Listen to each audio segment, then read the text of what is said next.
you are to identify yourself.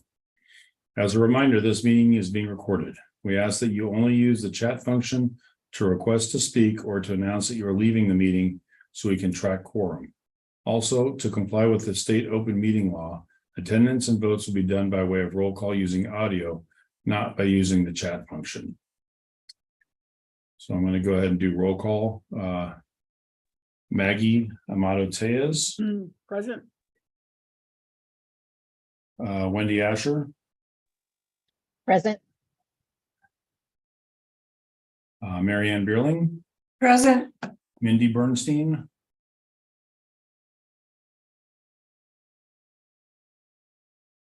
Mark Clark. Here. Vicky Cusino. Vicky's absent. Sharia Jimenez. Shay, I think, is absent. Lori Mazurbo. Present. Tisha Tallman. Yes. Jim Toffel, I'm here. Kinbrianna Washington. Kinbrianna is moving. So she sent an email this week that she was going to be resigning from the commission. Ray Winch. Present. Kenny Wong. Here. And Jay Young. I'm here. Okay. And our ex officio members, Ann Shenenka. Ann and I talked a little bit ago. She said she's going to be here. She's running a little bit late. Corin Manning.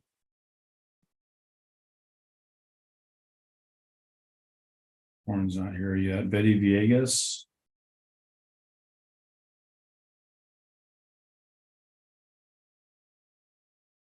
Okay, Betty's not here. And then Marcos Ismail. Good afternoon. I'm here. Hey, Marcos. Okay. Yeah, Marianne. Yeah, Corin is on vacation. Corin's on vacation. Okay.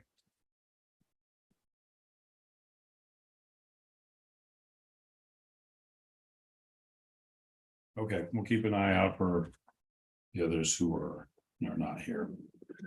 Okay, for a second agenda item is the review and the adoption of the meeting minutes from June 1st. The meeting minutes were sent out and they're also on our website.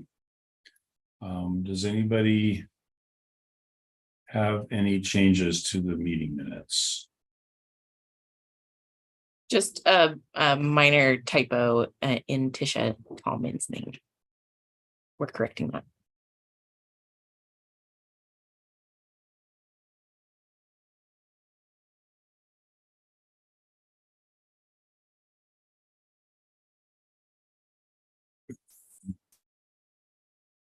Any other changes? I'll move their adoption as corrected. Okay, there's a motion to approve the meeting minutes with that as amended. Is there a second? Second. Second, okay. We'll go ahead and do this by way of roll call. Maggie, Aye. Wendy, Aye. Marianne, Aye. Mark, Aye. Lori, Aye. Tisha, Aye. Ray.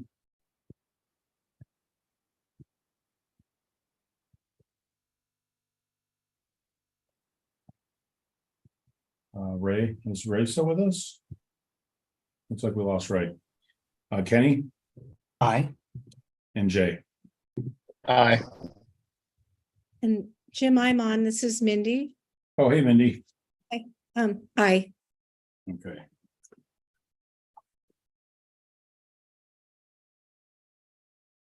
Okay.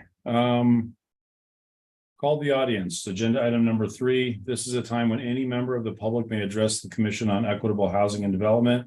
Due to time constraints, the total time allocated for this is 15 minutes.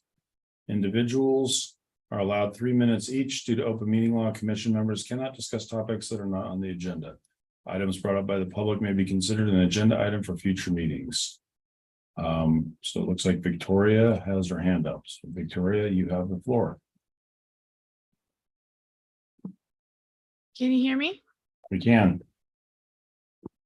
Okay. I looked at housing as a whole and all of the money and grants and programs and issues and organizations and entities and nonprofits. We're losing a lot of money. We are not working together. We are competing in our own city. We have a serious problem. And I think that we can solve that problem by looking at creating a single program initiative that works with the same grants, nonprofits, contractors, and businesses like Siri, Primavera, the Homeless Work Group, the SFA team from U of A.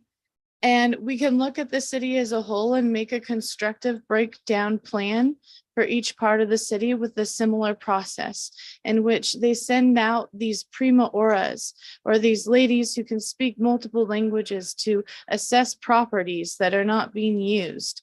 And there's a lot of properties and you can get a handle on your city versus a market coming in and getting a handle on your city for you. And since you don't have those policies in place to protect your housing stock, we should do this first and then you will know what you need to do. And you can do home repair, accessibility repair with best practices so you can save money and use the best of what's out there for the current technology and industry. You could have a Discord or a Slack and use entrepreneurial tools like that.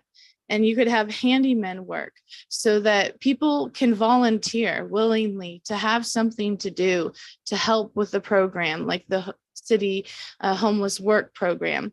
And you can do solar, water, landscaping, gardening, ADUs like with Shay, and repurpose materials that are being left around the city or businesses that are repurposing materials and sometimes illegally dumping. So you can end a lot of your land propagation and management issues if you look at just creative ideas and combine them together into a team and work together and break the city out ward by ward and work with the wards. I think that you could do a great thing. You could figure out what you have and repurpose city owned properties like an old fire station or an old police station and turn it into a shelter. Boom, just like that. You could have warehouses where you keep the mats and the basic supplies and then contract for these buildings and see if the city or the people around will approve of the building being used for that. The reason I know this is because of transitional projects from Portland, Oregon. And so you could do that. I don't know why you couldn't do that. And I would suggest that for drop-in services, which is food, water, the ability to shower, lock your stuff up in a locker, and then all that cleaning up that you're doing would actually not continually be replaced by people making messes. The people don't know how to camp. They just don't. They weren't taught. They don't have those skills. So it would be efficient to teach some classes of meditation and how to camp and how to cope with the stress in which they have to endure while they wait for a housing unit to be built for them. And then you need to send in secret Santas, and they need to go into these places so that you understand the limitations of what these nonprofits are bringing to your community and the trauma that is involved in that, because organized crime and criminals don't care. And they also continue to organize against you. And I am aware of that because I am watching. And I unfortunately attract bad company since I have good power. But I'm telling you this because I'm working with you. And that's all I have to say is drop-in services in emergency shelters and this one program that like completely deals with all the issues in once. It's totally doable. If you put me in charge, I would do it. So I think you can do it. Okay, thank you, Victoria. I appreciate your comments. Is there anybody else who would like to speak?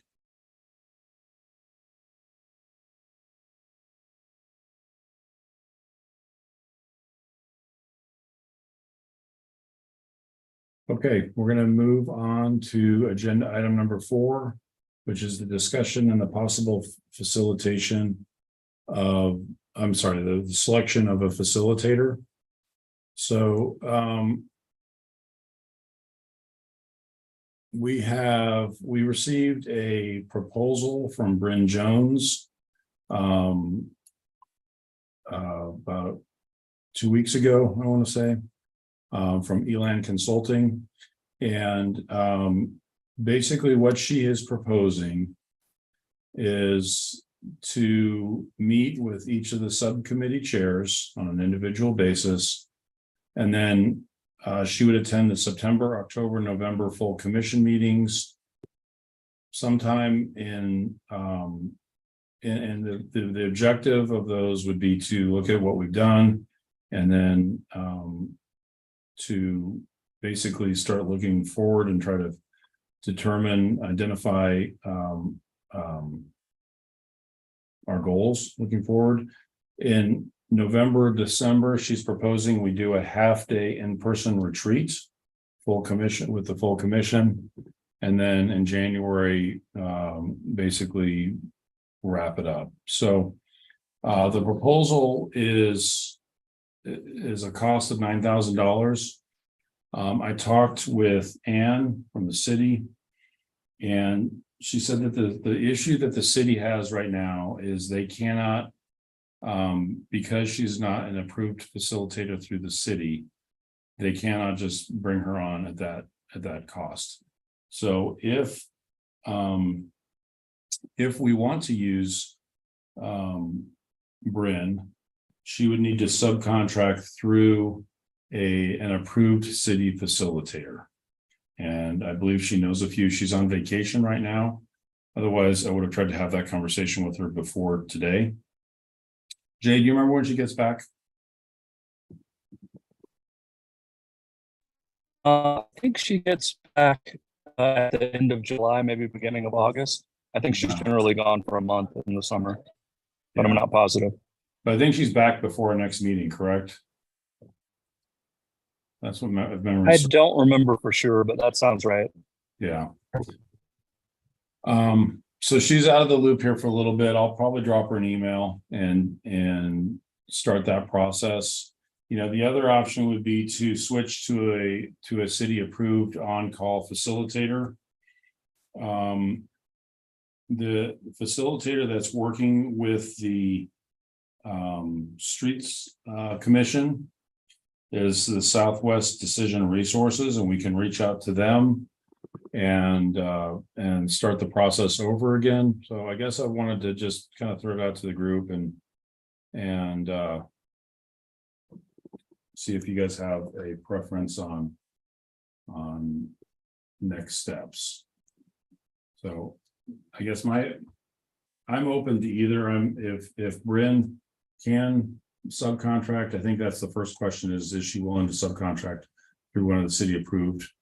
And if she is, I guess my feeling is we try to work with her because she has spent quite a bit of time working with us on this. Otherwise, as a backup, we'd go to an on-call. Ray? I've had really great experiences working with Southwest Decision Resources.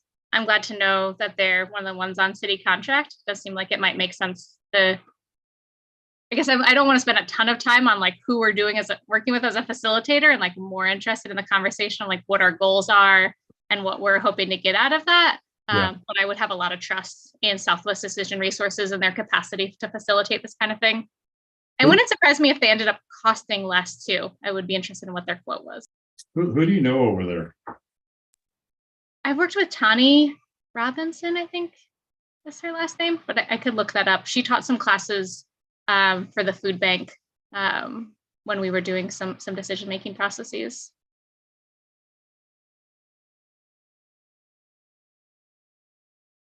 Do you think it would make sense to set up an introduction? Yeah, I'd be happy to look up their info and reach out. Okay. Sarah Meganson, do you know who specifically is working with the streets department? Is it the same person? I feel like I've heard Tawny's name before, and I know for like PDSD stuff, it's been Tawny. We can pull up the contract for the city and, potentially share that, right? The their proposal that they had put in to be on call. It's all a part of our procurement site, so we can kind of pull that information together and assist with the reaching out to them. And if, if the commission wants to try to coordinate them with, I forget her name, the other entity that you've been talking about, Jim, we can try to help facilitate that a little bit at the direction of the commission. Okay. Jay, do you have any thoughts you want to chip in here? Jim, I kind of agree with Ray. I don't want to spend a ton of time, out our facilitator is, but then on the other hand, I think it's cool that you get somebody to facilitate who does understand equity.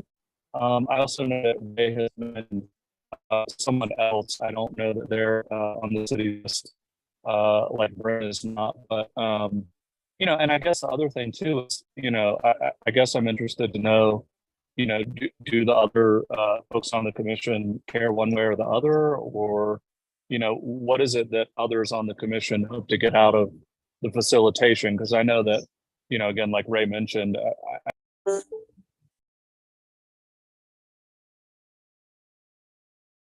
think we lost Jay. I think so too. He'll be back. Yeah, Jay's traveling, so it's nice that he is taking out his. I'm back. You're back.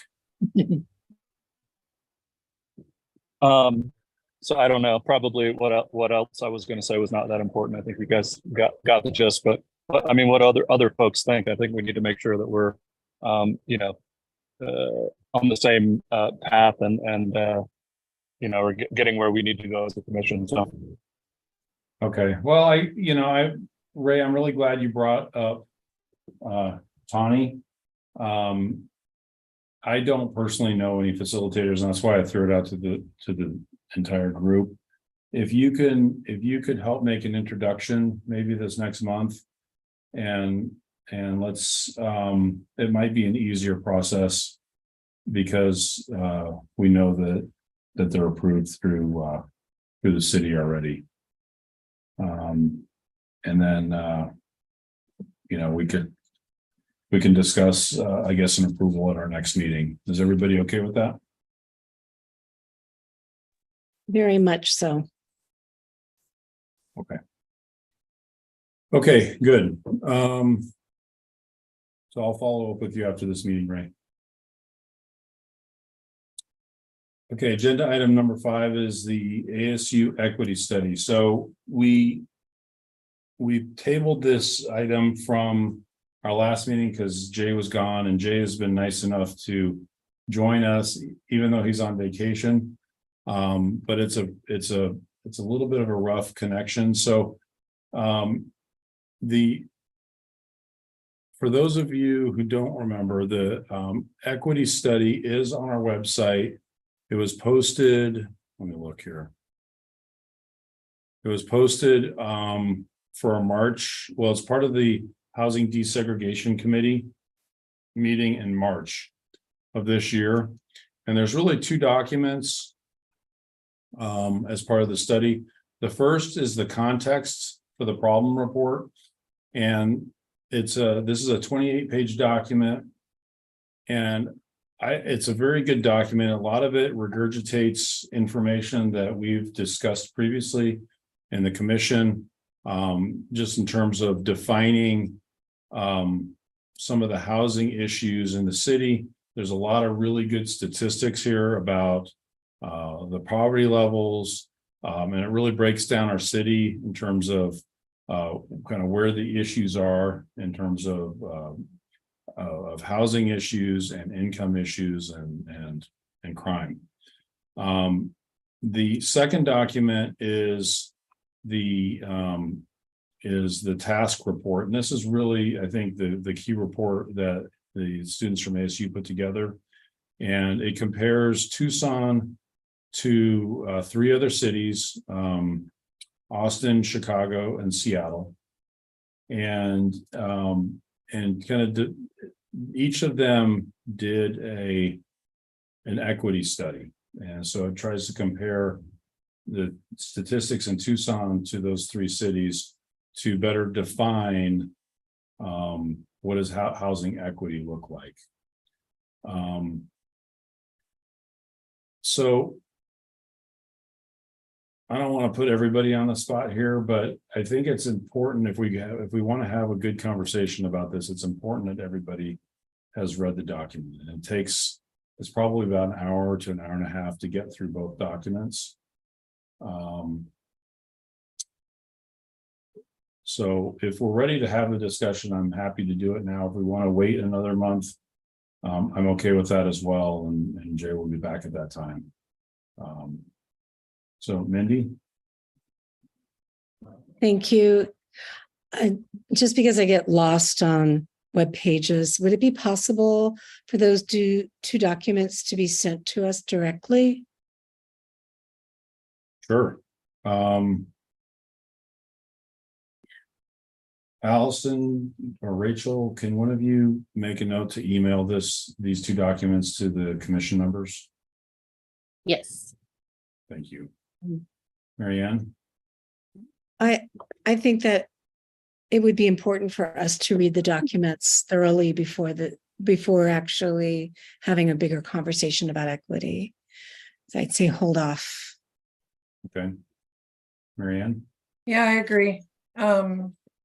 And I'd like Jay to be here. Y'all, I'm right here. And looking good too, I'll say. Tisha? Thanks, Jim. Or do you want to speak, Jay? Go ahead. Yeah, I just real quick. What I think is important about the equity study is, like you were saying, Jim, I think it shows what other communities have done in terms of looking at what equity means for their particular community. I really do think that Tucson has established a baseline of where we are in terms of equity, housing equity in particular. Right now, I think that's critical. If we don't know where we are now, I don't think that we can. It just makes it really challenging to come up with policies that address equity, and then to see, 1 year, 5 years, 10 years down the road, where we are. Have we improved equity at all, or have we not? So, until we take the steps, I think, as a city to, figure out what equity means to Tucson and how to measure equity, and we want to do that, I think it's really challenging to make any progress around something that's already very challenging. So, to me, that's really what we need to do next. And I think that in a lot of ways, that's why we're having trouble figuring out what to do next. It's we haven't set a baseline, and we haven't really set a vision for equity. So I think while the studies don't do that exactly, I think they kind of set the table and help provide some ideas for other resources and other things that we could do as a city going forward. So that's what I would say. But yes, certainly, if folks haven't read it, maybe it's we need to make sure that folks have read it and we table it for next time. Yeah, I think, the thing that was encouraging for me when I was reading this document is a lot of the things that the three cities are doing. We've already been talking about and trying to address here. So, that was encouraging to me. It didn't, there's some things that they're doing that we're not, but a lot of the stuff that they're doing, like the ADUs and the zoning changes and different things to encourage more affordable housing. Those are the same things that we've been talking about for the last several years. So, Tisha? Yeah, I was going to say something similar to what Jay just said on the baseline part. And, we did set forth here, I think there was a place in the contextual report that set out the different indexes, the neighborhood vulnerability index, and then also the low and high opportunity map, and the desire to create or add additional indicators to be able to track. So what I'd be interested in knowing for this next meeting is not only, a discussion of that everyone's read it, but any updates as to whether the city has moved forward on any type of benchmark or benchmarking or increase or added indicators to those two devices that we currently are able to track, and that's actually in the report. And then the other thing would be, I'd be interested in knowing updates on what the city has done from the task report, because like you said, Sam, there's quite a bit of, the city has done quite a bit and has done things similar to what these other cities have adopted. So I'd be interested in having an update on how the needle has moved since this report came out. We get these fabulous reports from Brandy on Housing First program, but there's some other areas in here that I know the city has moved forward on that I think would be interesting for us to receive, like regular or quarterly or biannually updates on those various initiatives, so that we don't keep revisiting, the same discussion.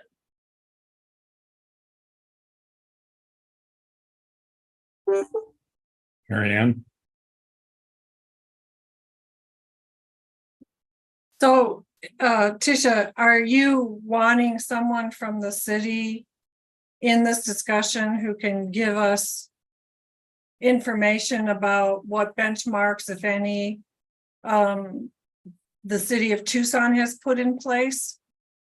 Yeah, I think that would be helpful. Both the reports identified some areas that I think the city has moved on, and it would be great to know what updates have transpired since both of these reports were drafted. Jim, is that something that somebody on this call does, or do you do that? Jason, would that be, I don't mean to put you on the spot here, is that in your department? I'm sorry, can you repeat the question real quick? When Tisha was talking, she wanted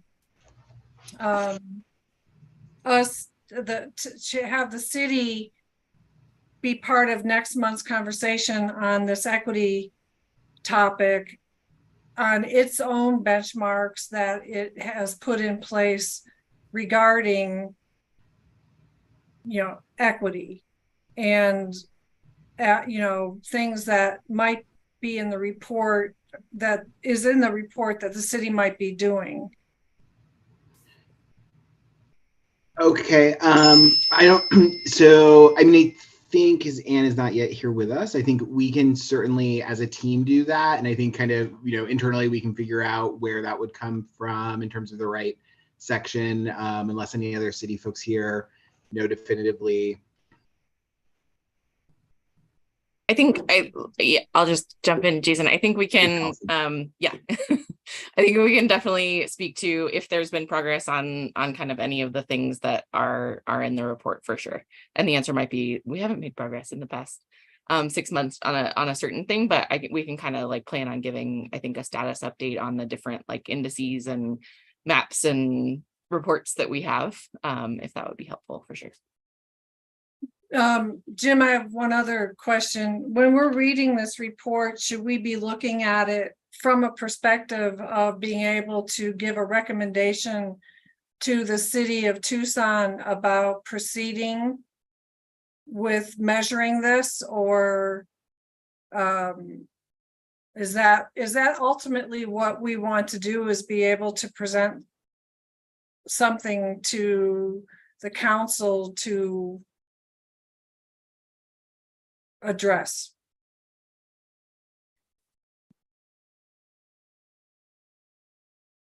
So, Jay, do you want to take a crack at that? Or do you want me to take a crack at that one? I can take a crack at it. I mean, I think this is the question, right? It's like, what is it exactly that we as the commission can do to advance equity?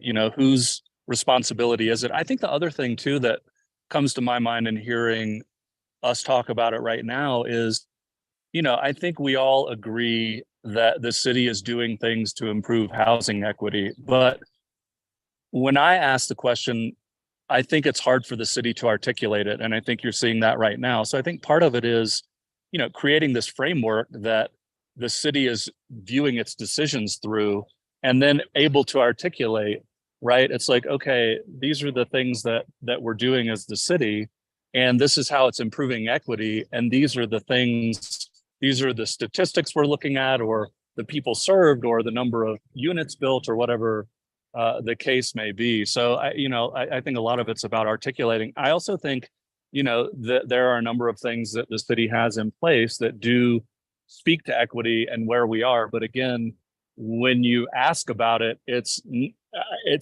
hard for folks to articulate it. And I think that that's kind of what we need to do to take it to the next level. So, I think we also, part of what we need to figure out and why we need a facilitator is like, what role can the commission actually play in moving the ball down the field, right? I mean, obviously, we meet once a month for 2 hours as a commission. We're obviously not going to be able to put the time and effort into doing those things. But, if we're suggesting that, we need these indicators that can be measured over time, who within the city is able to do that? Because I think the other thing that I'm very cognizant about is, I know that city staff is working at capacity. And so, if we're putting this other thing on their plate, who's going to be able to do it if that's what we're suggesting? So I don't know if that answered the question exactly, but those are at least some of the thoughts that, I have as I heard folks talk and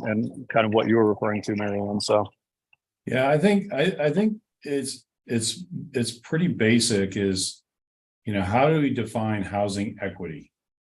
Just that question is, how do you define housing equity?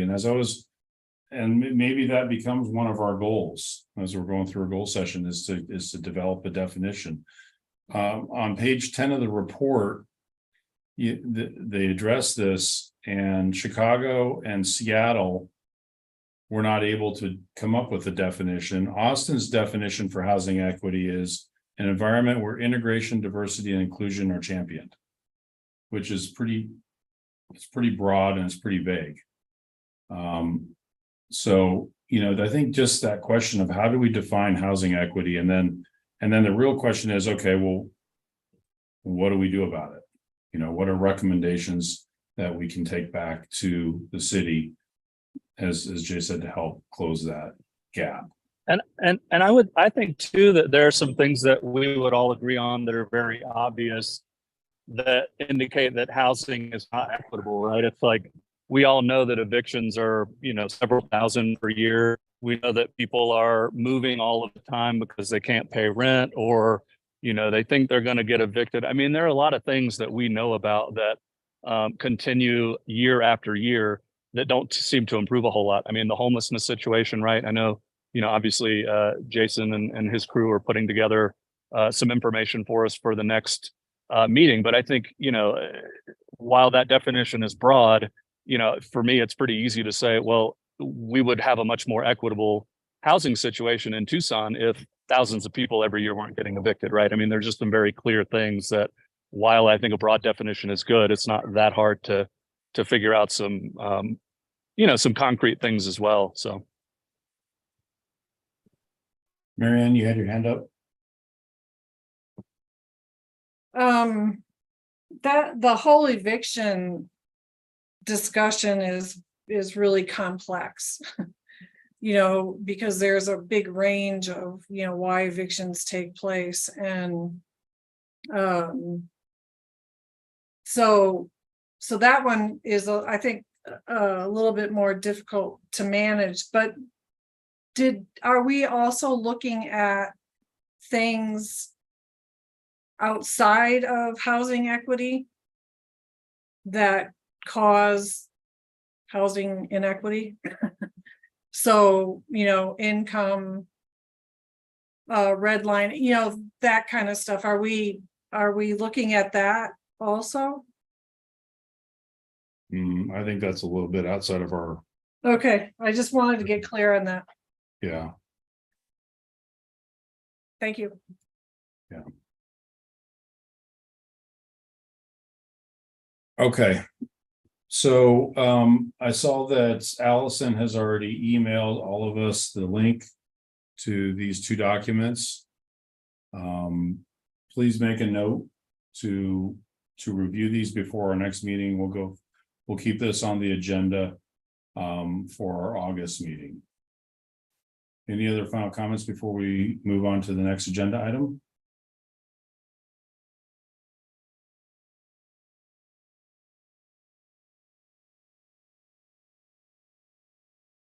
Okay. Agenda item number 6, which is the voucher concentration. I actually don't know who's leading this discussion. I'm not sure where this agenda item came from. So it's information on a national HUD survey of where housing choice vouchers are concentrated. Allison, do you happen to know whose agenda that is? I don't know. Ernesto put together the agenda. So I sent it out. Jay, is it yours? I definitely sent that around. I didn't necessarily think that we needed to have it as an agenda item, but definitely think is, talking about housing equity, it shows, basically that if you have a housing voucher in Tucson, the chances are that you're going to live in a very low opportunity area that is concentrated with other low-income folks and is also likely to be racially segregated as well. So I just thought it was an important piece of the puzzle for our discussion about equity, but I didn't really have any, I don't know that I intended it to be a discussion topic for the meeting necessarily. I don't know if people read it or thoughts about it or what, but. Yeah, Marianne. Yeah, I agree. It's a part of, I've got I'm taking notes, and when I saw that, I wrote it, voucher concentration can lead to the inequity. So I think Jay's right. It should be part of the discussion we have around the equity of housing.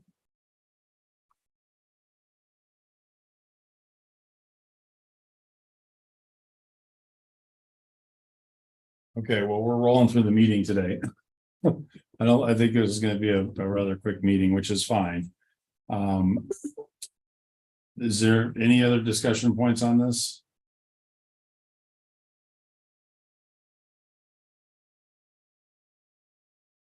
Nope. Okay. All right, subcommittee update. So first subcommittee is housing first. Tisha.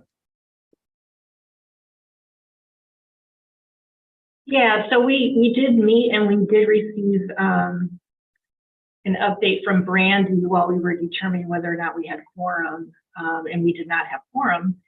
So we ended the meeting after that. The staff is going to assist us with determining how many members are on the Housing First committee so we can meet quorum. Okay. Mindy.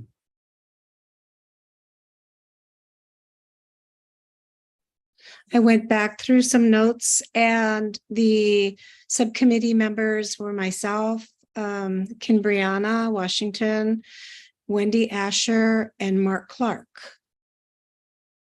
were listed as people who had spoken about wanting to, well, Mark and Wendy talked about wanting to be on the subcommittee. So I guess I'm asking Mark, is that true? Mark, do you want to be? Thanks for checking with me, Mindy. It is true. Unfortunately, I can almost never make meetings at 4 o'clock on Mondays or Wednesdays. So, is Wendy on? Yeah, Wendy, Yes, are you so still? Wednesdays are difficult for me. Okay. So we were unable to have quorum because there were only 2 members there. So if Wednesdays are not good for either of you, are there other days? Should we consider having the subcommittee at another time or day? Yes, for sure. Why don't I go ahead, Mindy, offline, send emails to everyone and we get a date and time that works for everybody. Great. And Kim Brianna, she's no longer going to be on the commission, so it looks like it's Mindy, Wendy, Mark, and myself. Is that right? Correct. Okay. I'll try to get us a meeting that works for all of us. Thank you, Mindy. Thank you. Thank you both. Okay, housing desegregation, Jay. Not able to meet this month, and so I do not have a report. Okay, any comments or questions on housing desegregation? Allison? Well, not on housing desegregation specifically, but I did within the subcommittee's report, I'd like to just go over kind of the commissioners who are on each subcommittee. I think we have 2 new commissioners who, as far as our sort of tracking spreadsheet, we don't have on a subcommittee yet. So wanted to just, clarify which subcommittees folks are on. And then Kenny and Ray, if you have a preference and would like to state it now or discuss over email, let us know. We need you in housing first. Shameless, sorry.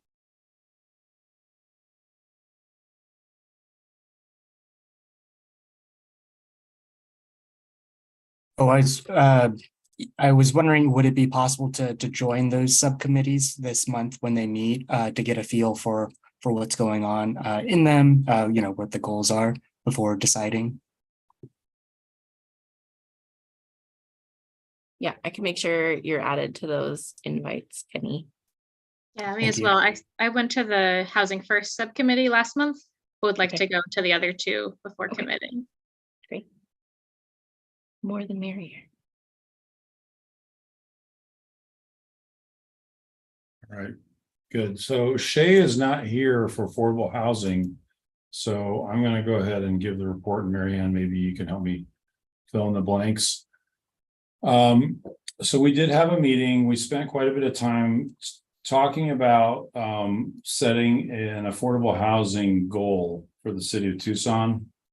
And so I think it was it Allison or Sarah that presented? Yeah, it was me, Sarah. Sarah, thank you. And it's a couple of things that that jumped out.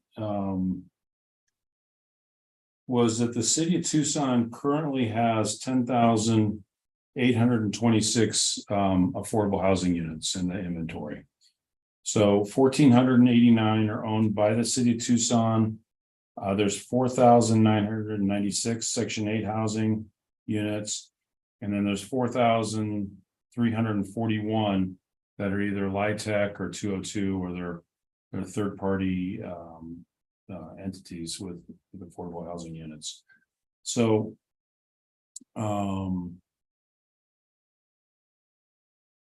so that's where we are right now. When we look back 30 years, so most projects, when they have an affordability goal, it's a 30-year goal.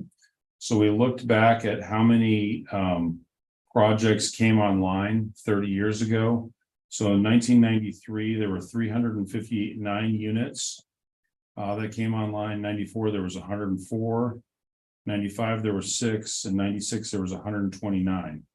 So over the next 4 years, there's going to be roughly just under 600 units that are no longer going to be required to be affordable. They may stay affordable, they may not. It just kind of depends on the owner and the situation, what they do. So we talked a little bit about goal setting.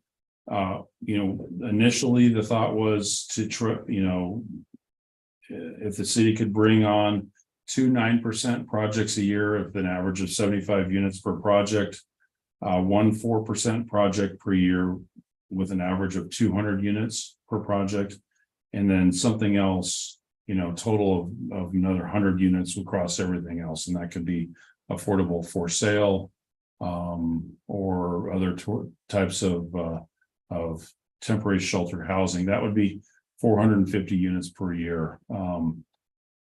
So we know we're going to be losing 600 over the next 4 years. And if we were able to bring on an average of 450 over the next 4 years, that would be a net add of 1,800 units per year. So that was the initial discussion that we had. Obviously, we want to continue to flush that out, but I thought it was a healthy discussion. We heard a little bit more about some updates from HCD. There's some good news. The Light Tech Awards came out, and the city of Tucson received, the city of Tucson, there was one tribal deal, and then the city of Tucson received 3 of the 4 9% applications this year. So when you add all that up, that means Tucson received almost 33% of the Light Tech applications for 2023. Which is great, and I think it's a direct result of the money that the city has put in to supplement affordable housing projects. Marianne, you're on mute. Keep going. I'm just got my hand raised in case there's anything more to add. Okay. So the last thing we really talked about was the tiny homes and the shipping containers. We talked about having Bo Phillips was the presenter. Well, he did the open mic last time, and we talked about having him present. I think we'd like to maybe have him present to the subcommittee first before we bring him to the entire commission. One of the concerns that we had was that he's one of multiple different people who are trying to do shipping container tiny homes. And we don't necessarily want to show a preference, but I would like to hear what he has to say, because I don't understand the economics of how they work. So I think we're inclined to have him present to the next subcommittee meeting. And if we feel like it's something that needs to be brought to the entire commission, we'll recommend that. And I think that's about all we went through. Mindy? Thank you, Jim. I did some research about the cost of converting shipping containers into a well-insulated livable space is a little bit more than the cost of what a tiny home would be. So then, there's the other factors of repurposing. It'll be interesting to see if he has that data on the cost versus new build. Thanks. So Marianne, do you have anything to add to what I went through? Yeah, I think there was discussion on not wanting to hear a sales pitch. And I didn't think we were going to invite anyone back. I thought we were going to who's on vacation right now from the city? Nesto? No. Oh my God, she works in planning and development. Oh, Corin. Geez, shoot me. I think she was going to look into some stuff and come back, and we were going to discuss more about what it was that we wanted to present to the subcommittee and what kind of questions, we had, what we wanted to learn. So I don't remember having an invite for the next meeting, but Okay. I may have just misinterpreted that. well, it could be me misinterpreting. I'll chime in real quick too, because I have my own misinterpretation probably. But I think that sort of the goal is to sort of just understand that as a solution, as an alternative solution, right, to traditional building techniques. There is a whole tiny home thing happening in the background. Staff is working to research to address tiny homes in the code for zoning issues, right? But I think, Jim, you're trying to get at sort of the cost associated with developing, the shipping containers, et cetera. We do have multiple people who are interested in I have 4 companies in particular who have reached out to the city talking about shipping container construction. So I think, not singling any one of them out to present, but maybe what staff can do. And I think what I was planning on trying to kind of pull together are some of their fact sheets that we can kind of throw at the subcommittee and then eventually the full commission too, with sort of the costs. It's so variable. So there's shipping containers that you can buy brand new. There's shipping containers you can buy new. There's shipping containers I just found out today that are sort of they're foldable containers that then pop up. And so there's so much different style and product that's out there that I think it would be sort of narrow viewpoint to just have the one organization give their pitch, but to try to get them plus the other ones I've heard of, see what solutions are offered and get more details on what that financially looks like. So I can work on that, Jim, and have that for the next subcommittee. We can kind of see it. And then, if there's still desire to have either them or even another group come and give more of an educational, informational thing as opposed to just a sales pitch, we can try to form that up and have that be on one of the future meetings. Okay, thank you, Mark. Not to be the open meeting police, but given the interest in this, I think we need to be careful about debating the merits as opposed to debating, as Sarah just articulated, how the discussion ought to be framed going forward. So I just think I think we need to be careful about it. Okay. Understood. So Joe Adino has his hand up as an attendee. We're bring him on to see what he has to say.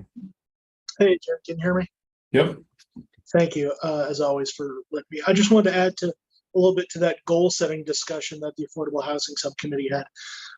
Because my point when we had that discussion was that if what we're saying is we think the city can come up with, create or obtain this many units over this many years, that seemed to me like more of a prediction than a goal. And I was kind of surprised that there was pushback to the concept of the goal being related to a need, that the city needs, how many affordable housing units do we need? What will it take if we have goals of decreasing or eliminating homelessness, of not having low-income families with housing cost burden, things like that. I think it would be great if the affordable housing goals were really related to our affordable housing needs. And I was surprised that got pushback, but I think that's important. Thank you. Thank you, Joe. Okay, well, I think that discussion is going to continue at the subcommittee level, and then when we feel like it's been fully vetted out, we'll definitely be presenting it to the full commission. Any other questions on the affordable housing?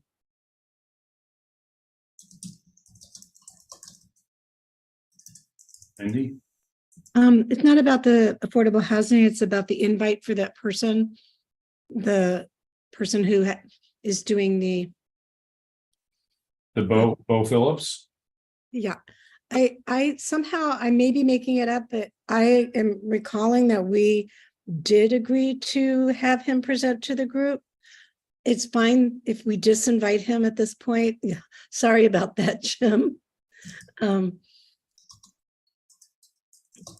But in context to what I've just heard right now, having him not present would probably be best. Yeah. Let's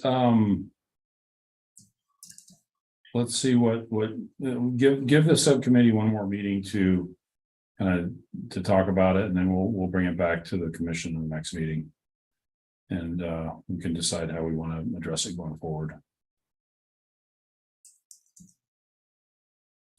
Any other questions for affordable housing, Ray? Well, maybe this isn't just for the subcommittee, but for anyone here, I heard that that mayor and council had asked HCD to look specifically into, maybe it wasn't HCD, maybe it was PDSC, but to look into code for tiny homes and small home villages.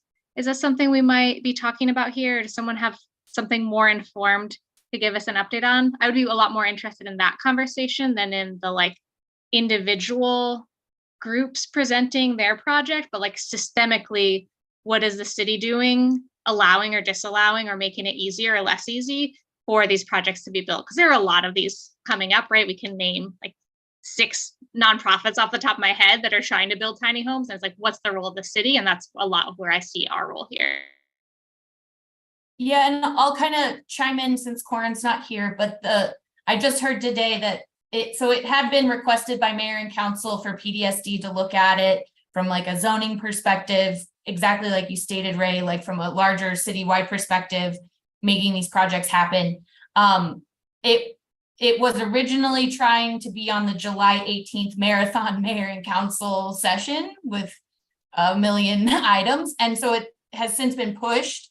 And to give staff a little bit more time to do some more research, looking, doing the analysis of the current code, sort of how things can be done with the code we have now, and then doing research as to what other jurisdictions are doing and what could be done to be changed in our code as well. And I heard today that that'll be on in one of the August study sessions. So we'll keep you guys posted on that. And I'm sure Corin will have more of an update at next month's full commission meeting. Thank you. Jay?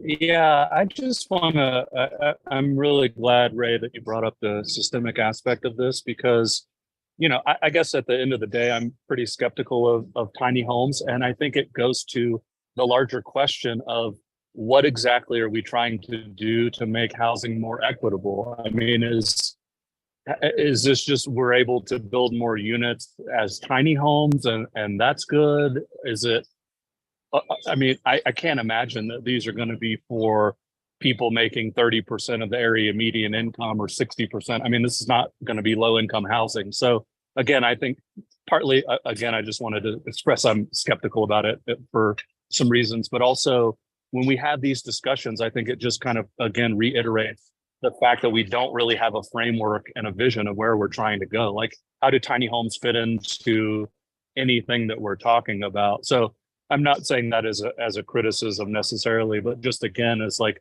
why we need to have a larger vision and a framework about, what we mean for housing equity in Tucson. Marianne? You're on mute. So we are overseeing the building of 20 tiny homes in Eloy for people who are very low income. And it's rental housing in a community on a piece of property that allows us to put 20 actual homes with kitchens and bathrooms and bedrooms and closets on a nice parcel. And so it can be done for affordable housing. And I've met with Corin, who has looked at what we're doing. So there's some people think tiny homes are just for home ownership, and they aren't. And some people think tiny homes are shelters, and they're not. So I think there's some education that has to go on around that. But just so you know, Jay, if you would like some more information, you can contact me directly, and I'm happy to go through what something like that looks like. But Bob Delaney is in the chat asking for something from you and I think I'd like to work with you on that. So if you have a chance to look in the chat,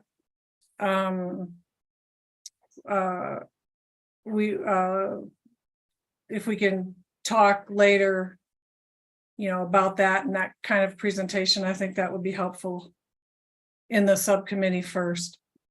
Yeah. Okay. Thank you, everybody. Bob, I'll send you a direct message. Yeah. Mark? I was just going to restate my concern about having a discussion about the merits of any particular kind of housing that is actually not on the agenda. Now, maybe we've run out of it at this point, but I think I'm frequently concerned about our open meeting law challenges, our open meeting law practices in this committee in terms of where we end up running afield with conversations that aren't agended. That's enough. Okay, thank you, Mark. I think we're going to move on. Okay, our next agenda item is HCD updates, and Anne, you have the floor. Yeah, and I'll also ask, I see a lot of HCD staff on here, if anyone has any updates to share. One, I will say with the transitions and Liz changing roles, I'm trying to sort of get my staff in place and my plan in place. And so one announcement is Jason Thorpe on this call attends these meetings, will become an interim deputy director, just really trying to fill some of the needs that I know I have and I know Jason can fill. So that's one update that I know I'm excited about. And then on the, appreciate that Sarah mentioned the July 18th mayor and council agenda. One of the HCD has a few items on there to be aware of. One of them is near and dear to a lot of you, and that is to add an ex officio member that's either it's a public housing resident, affordable housing resident, or a voucher holder. And so that was a specific request of you all, which is a consent item on July 18th. And then we have a public housing meeting on July 18th. And one of the items on the agenda is trying to move forward with a master development agreement for the Tucson house rehabilitation and advancement of the affordable housing plan for the Thrive in the 05. So those are a couple key things coming up on mayor and council. And then want to see if Terry, Jason, Brandy, Austin, Sarah, Allison, anyone has anything to add on HCD updates.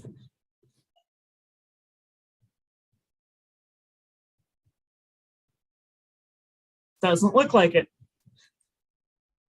All right, any questions for Anne or anybody else in HCD? Marianne? Congratulations, Jason. And good choice. Thank you so much.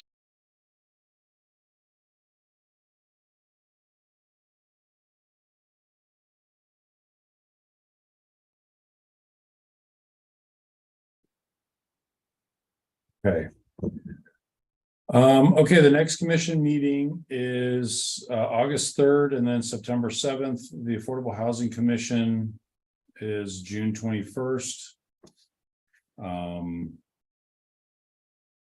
Housing desegregation is June 22nd, and then the Housing First is TBD, depending on what Tisha is able to work out with the rest of the commission members.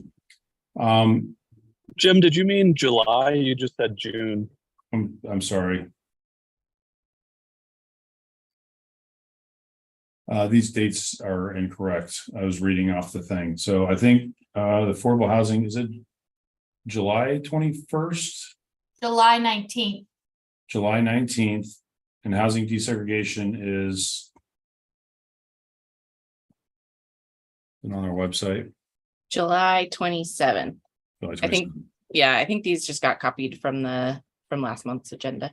Yeah, okay. Thank you. Thank you for the clarification. Okay, so a couple agenda items. We've got the we're going to continue the discussion with the facilitator, the equity study. Jason, I think you're going to be giving a presentation on homelessness and encampment updates. And then we're gonna get an update from the city on the tiny homes. One other agenda item I'd like to add is revisiting our youth commission member. The commission voted to have a youth member, and I'd like to discuss that again and see if that's something we still want to have going forward to replace Kim Brianna. Are there any other agenda items that any of the commission members would like to see in our next meeting?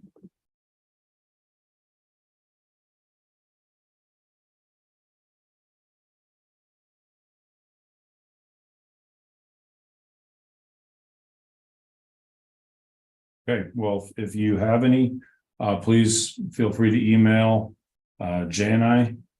I appreciate all of you. It's 5:08, so we are adjourned. Have a good month. Thank you. Take care, everybody.